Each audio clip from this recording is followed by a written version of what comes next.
नए वर्ष की, नए संवत की आप सबको बहुत बहुत ढेर सारी शुभकामनाएं।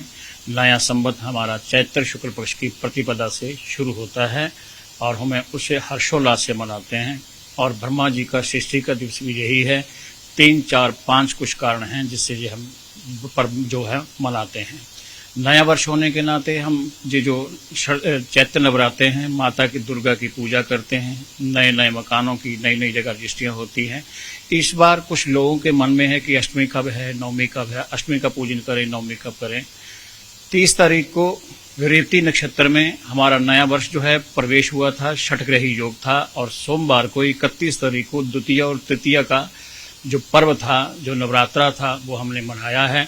शनिवार यानी कि 5 तारीख को हमारा जो दूसरा नवरात्रा 8वां नवरात्रा जो है वो हम मनाएंगे जाता है। इस पर्व को हम हर्षोल्लास से मनाते हैं। माँ गौरी की पूजा करते हैं, कन्या का पूजन करते हैं। 30 तारीख से लेकर के और अष्टमी तक निरंतर हम माता की पूजा आराधना अर्चना करते हैं। कुछ जगह में जाकर के हवन यज्ञ भी होते हैं, कुछ दुर्गा के पाठ होते हैं, रामचरितमानस के पाठ होते हैं।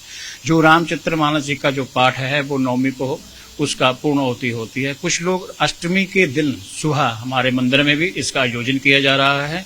हम शनिवार को सुबह इसका जो है रामचरितमानस का पाठ करेंगे और रविवार को ठीक 11 बजे से लेकर 12 बजे के बीच उसका हवन और उसकी पूर्णाहुति डालेंगे। रही बात कन्या पूजन की, शनिवार को कन्या पूजन जो है वो हमारा सारा ही दिन अच्छा होता है, बढ़िया होता है।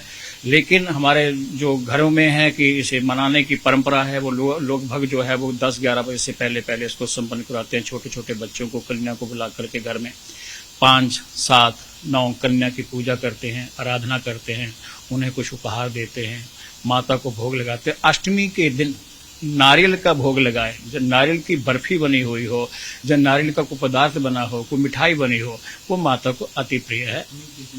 अष्टमी जो है वो शनिवार की पड़ रही है, यानी कि कल की पड़ रही है। इसको हम मना रहे हैं। और नवमी जो संशय है लोगों के, काफी लोगों के फोन भी आ रहे हैं कि पंडित जी अष्टमी कब की है, नवमी कब की है, ये तो रविवार को होनी चाहिए। लेकिन 2 तिथियां जो है वो इकट्ठी हो गई थी, द्वितीया और तृतीया। इसलिए लोगों में जो भ्रम रहता है कि जी नहीं, ये तो अगले दिन बनती है, सोमवार को नवमी आ रही है। ऐसा नहीं है। 2 तिथियों का इकट्ठा होना जो है वो एक शंका का